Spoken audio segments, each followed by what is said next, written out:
नमस्कार, मैं हूं शिरीष मिश्रा और छत्तीसगढ़ की बात में आप सभी का स्वागत है।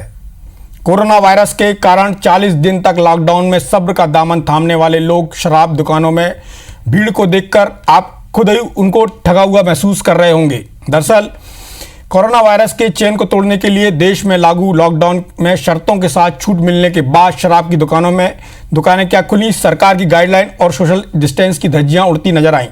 शराब खरीदने के लिए लोग इतने बेकरार दिखे कि पहले दिन ही 25 करोड़ से ज़्यादा की शराब की बिक्री हुई। ऐसे में सवाल है, कहीं बिक्री का रिकॉर्ड प्रदेश में नया हॉटस्पॉट तो नहीं तैयार करेगा। साथ ही शराब दुकानें खुलने के साथ शुरू हुई सियासत पर करेंगे बातचीत, लेकिन उससे पहले देखेंगे ये रिपोर्ट।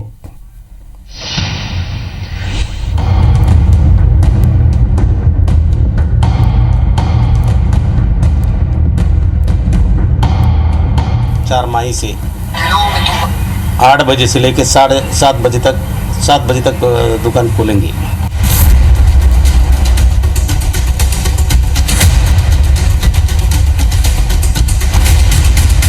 लॉकडाउन 3.0 खुल गई शराब दुकान।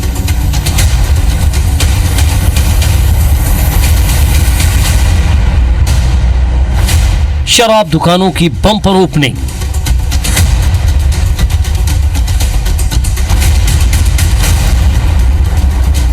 बिक्री का नया रिकॉर्ड। जी हां, लॉकडाउन 3.0 में शराब दुकान खोलने की अनुमति क्या मिली, लोगों का हुजूम उमड़ पड़ा। शराब खरीदने का आलम यह रहा कि शराब दुकानें खुलने से पहले लंबी कतारें देखने को मिली।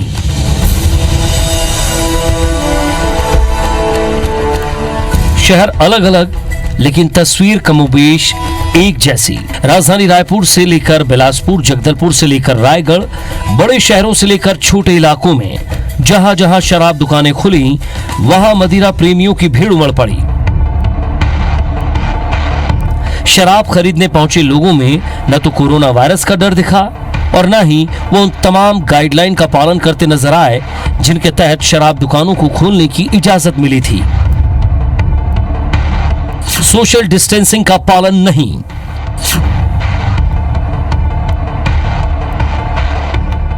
ग्राहकों के बीच कम से कम 2 गज की दूरी नहीं,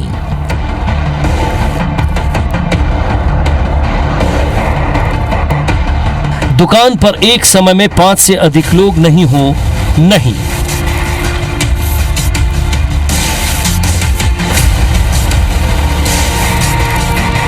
जाहिर है 40 दिनों के लंबे अंतराल के बाद जैसे ही शराब प्रेमियों को दुकान खुली मिली, वो सारे नियम कायदों को तोड़कर बस शराब लेने के लिए उमड़ पड़े। पूरे प्रदेश की बात करें तो आम दिनों की तुलना में दोगुने तादाद लोग शराब दुकान पर पहुंचे, जबकि 4 गुना ज्यादा शराब बिकी। हालांकि प्रदेश में कई जगह शराब दुकानें खोलने का विरोध भी हुआ। राजधानी में तो बीजेपी कार्यकर्ता सोशल डिस्टेंसिंग की धज्जियां उड़ाते हुए शराब दुकान बंद कराने पहुंचे। एक और विपक्ष ने राज्य सरकार पर पाबंदी के वादे से मुकरने का आरोप लगाया है, तो वहीं सत्ता पक्ष का इसे लेकर अपना तर्क है। ऐसे समय में जब लोग शराब छोड़ चुके हैं, ऐसे समय में आप चालू कर रहे हैं। हमने कसम नहीं खाया, आपने खाया था कि हम शराबबंदी पूर्णतः शराबबंदी छत्तीसगढ़ के अंदर में कर देंगे। 1.5 साल हो गया आपको। शराबबंदी के लिए गंगा जल की कसम खाने वाली सरकार की कथनी और करनी में आकाश पाताल का अंतर है। उनके घिनौने चेहरे से पर्दा उठ चुका है। सरकार के लिए भी नशा मुक्ति कराने का यह सही समय था। दुर्भाग्य से सरकार नहीं चाहती। आप कसमें खाते थे, आपके साथी कसमें खाते थे। आप बोल दीजिए कि मैं झूठा था, मैं झूठे वादे किए थे। इस बात को आप खुले रूप से कहिए और शराब दुकान खोलिए, तब हम आगे आकर आपका विरोध करेंगे। यहाँ की जनता विरोध करेगी, उसके लिए भी आप तैयार रहिए। भारतीय जनता पार्टी को इसको बोलने का अधिकार नहीं है। 15 साल में 5 दुकान बंद नहीं किया, और हम लोग 1 साल में 50 दुकान बंद किए। अब 49 दुकान बंद कर रहे हैं इस साल बियर बार का। तो ये किस मुंह से बोल रहे हैं कि दारू बंद करो, ये करो? ये राजनीति करना बंद करें। दुर्ग और कवर्धा में पॉजिटिव केस मिलने के बाद छत्तीसगढ़ में एक बार फिर कोरोना ने कमबैक किया है। भले ही नए मरीज दूसरे राज्यों के हैं, लेकिन लॉकडाउन में ये तस्वीर कई सवाल खड़े कर रही है। सबसे बड़ा सवाल यह है कि दुकान खोलने में हड़बड़ी क्यों की गई? क्या ये कदम कोरोना को बुलावा देना नहीं है? कहीं हम ऐसा करके श्रमिक वर्ग को और ज्यादा खतरे में तो नहीं डाल रहे? भले ही शराब दुकान खोलने को लेकर तमाम बातें हो रही हों, लेकिन शराब प्रेमियों का तो यही कहना है, लॉकडाउन हो या कोरोना, हम तो पिएंगे। Bureau report, IBC 24। लॉकडाउन हो या कोरोना, हम तो पिएंगे। इस पर चर्चा के लिए हमारे साथ कांग्रेस के अध्यक्ष मोहन मरकाम जी हैं और भारतीय जनता पार्टी से नेता प्रतिपक्ष धर्मलाल कौशिक जी हैं। आप दोनों का बहुत बहुत स्वागत है। सबसे पहले तो सवाल कौशिक जी आपसे, क्योंकि आपकी पार्टी बहुत सवाल खड़े कर रही है और आपने भी सवाल खड़ा किया है कि सरकार कोचियों को लाइसेंसी डिलीवरी बॉय बनाकर भेजना चाह रही है और लोगों को घर तक शराब उपलब्ध करा रही है। तो आपके जो तर्क हैं और प्रदेश में जिस तरह की भीड़ उमड़ी, उसको देखकर लगता है कि प्रदेश के लोगों की ज़रूरत तो है। तो आपकी पार्टी किस बिना पर इसका विरोध कर रही, जो 15 साल तक जिसके शासन में शराब बिकती रही है?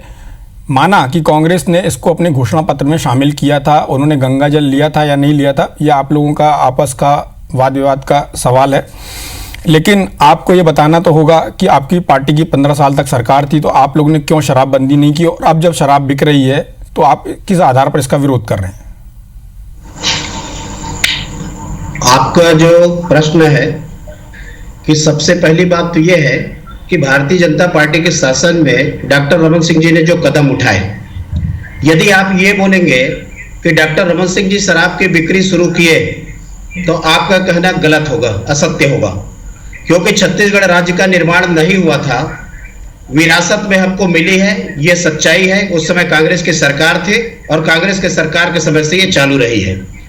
दूसरी बात, डॉक्टर रमन सिंह के आने के बाद में ये विचार हुआ कि हम कम कैसे करें इसको, और इसलिए श्रेणीवार उसमें सुधार के पॉपुलेशन को लेकर के इतने पॉपुलेशन को पहले बंद किया जाएगा, फिर उसके बाद में इतना बंद किया जाएगा और उसके बाद में इतना बंद किया जाएगा।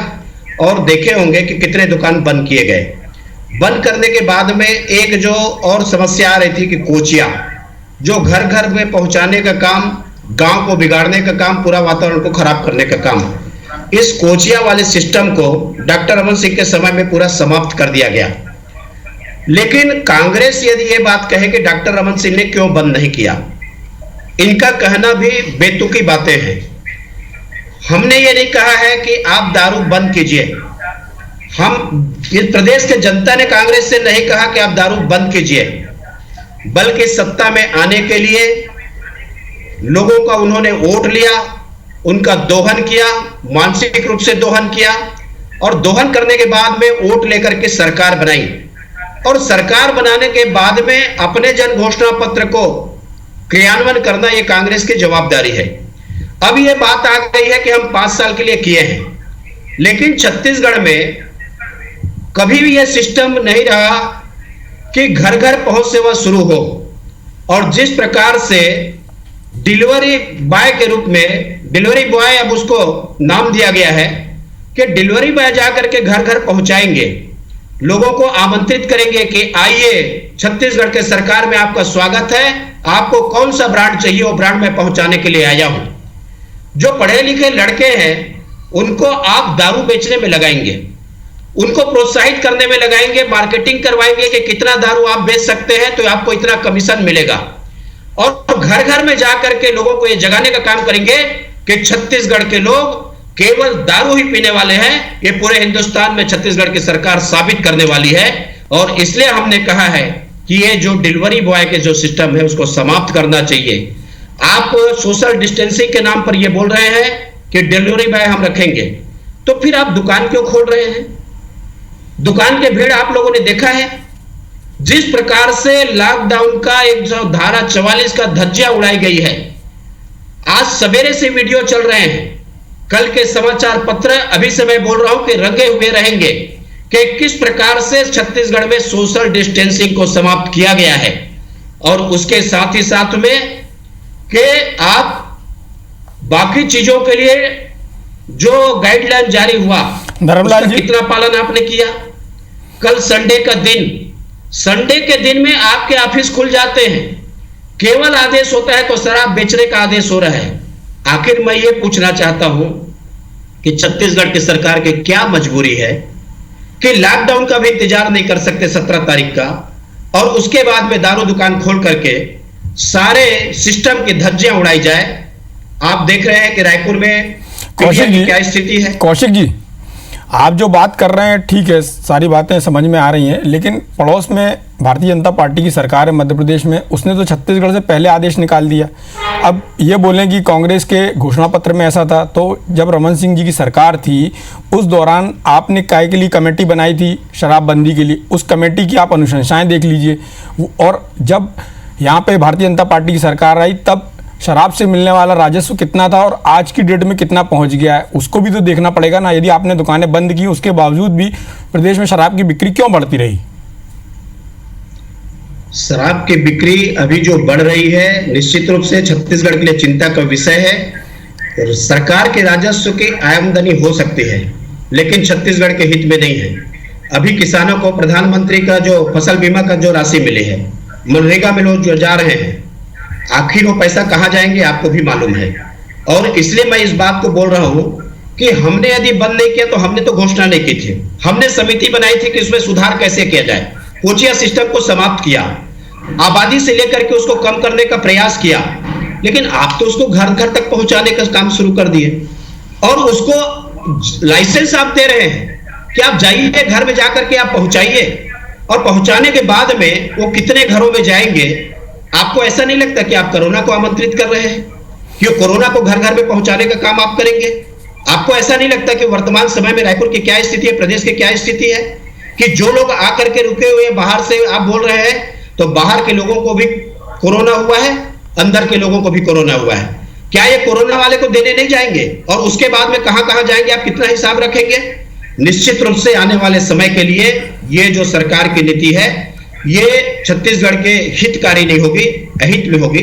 इसलिए हमने कहा है कि जब आपको दारू दुकान में बेच रही है, सारे नियमों का आप पालन करें, आप ये डिलीवरी बॉय के जो सिस्टम है उसको समाप्त करें। और उसके साथ ही साथ मैंने तो इसलिए कहा कि महात्मा गांधी जी का हम लोग अभी मना रहे हैं शताब्दी समारोह, विधानसभा में कार्यक्रम प्रारंभ हुआ और प्रारंभ होने के बाद में आपकी घोषणा भी है।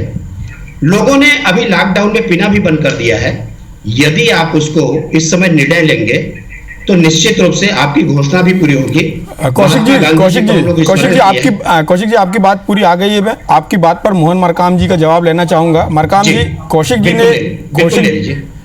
जी ने एक बहुत अच्छी बात कही है कि जो घर घर जाके शराब की डिलीवरी है ये तो कहीं ना कहीं प्रदेश में एक दूसरे तरह का संकट खड़ा करेगी। कोरोना का संकट तो होगा ही होगा, साथ में ये एक नई परंपरा शुरू हो जाएगी, नई परिपाटी शुरू हो जाएगी। और दूसरी सबसे बड़ी बात जो आज देखने में आई, सोशल डिस्टेंसिंग का कहीं पालन नहीं किया गया। तो क्या आपकी सरकार इस चीज़ को सुनिश्चित करेगी कि ये जो होम डिलीवरी सिस्टम है ये बंद हो या इस तरह का काम ना हो? जब वो लोग घर जाएंगे और इस तरह की चीज़ें लेके जाएंगे तो क्या क्या चीज़ें घर तक पहुंचेंगी, आप इसका अंदाज लगा सकते हैं? और ये एक गलत परंपरा की शुरुआत होगी, ऐसा धर्मलाल कौशिक जी का कहना और ऐसा लोगों का भी मानना है। तो सबसे बड़ी बात यह है कि सोशल डिस्टेंसिंग का पालन कैसे हो और क्या इस पर सरकार होम डिलीवरी को रोकने के लिए कोई प्रयास करेगी या कोई निर्देश देगी? मिश्रा जी, केंद्र सरकार के गाइडलाइन के अनुसार पूरे देश में जो शराब की दुकानें सुबह 7 बजे से लेकर शाम को 7 बजे खोलने का जो गाइडलाइन जारी किया है उसी के तहत छत्तीसगढ़ सरकार भी शराब बेचने का निर्णय लिया। उसी के तहत केंद्र सरकार के जो गाइडलाइन नियमों के तहत ही छत्तीसगढ़ सरकार सोशल डिस्टेंसिंग का पालन करते हुए शराब बेच रही है। रही बात आदरणीय कौशिक साहब ने जो बातें कही, छत्तीसगढ़ में 15 साल भारतीय जनता पार्टी की सरकार रही।